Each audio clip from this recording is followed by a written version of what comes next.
Hi, இன்னைக்கு ஈஸியாகவும் குயிக்காகவும் செய்கிற மாதிரி ஒரு சிக்கன் ரெசிபி செய்யலாம் வாங்க. அதுக்கு 1/2 கிலோ அளவுக்கு சிக்கன் வந்து க்ளீன் பண்ணி எடுத்துக்கோங்க. அதுக்கு 1/2 ஸ்பூன் அளவுக்கு உப்பு சேர்த்துக்கலாம்.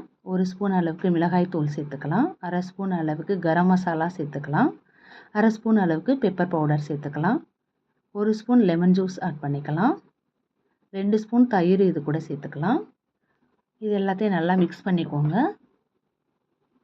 இப்போ 1 ஸ்பூன் அளவுக்கு இஞ்சி பூண்டு இதோட சேர்த்து நல்லா மிக்ஸ் பண்ணிவிட்டு ஒரு 10 நிமிஷம் அப்படியே விட்டுருங்க. இது நல்லா செட் ஆகட்டும்.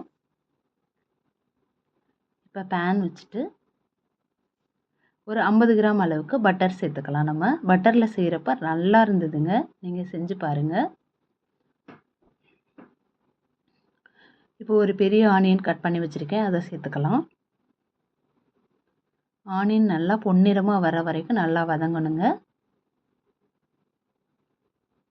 இது மாதிரி நல்லா வதக்கிக்கோங்க. இப்போ நல்ல பழுத்த தக்காளியாக ஒரே ஒரு தக்காளி மட்டும் ஆட் பண்ணிக்கலாம்.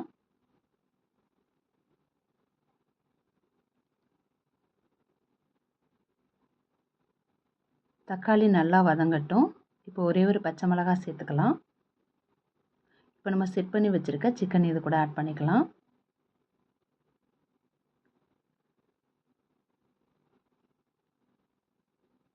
நல்லா இந்த மாதிரி கிளறி விடுங்க. ஒரு 5 நிமிஷத்துக்கு இது அதே மாதிரி வதக்கிக்கோங்க. இது ஆயில்லையே நம்ம மசாலா எல்லாமே ஏற்கனவே சேர்த்துருக்கிறதுனால இப்போ நம்ம எதுவுமே சேர்க்கிற போகிறதில்ல. ஒரு 5 நிமிஷத்துக்கு அப்புறமா சிக்கன் வேகிற அளவுக்கு நம்ம தண்ணி ஊற்றிக்கலாம்.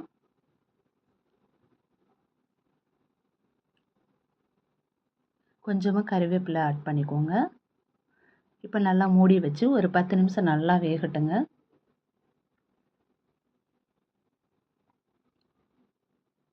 இது சப்பாத்தி, சாதம் எல்லாத்துக்கும் கூட சூப்பராக அல்டிமேட்டாக இருந்ததுங்க. ஒரு தடவை ட்ரை பண்ணி பாருங்கள்.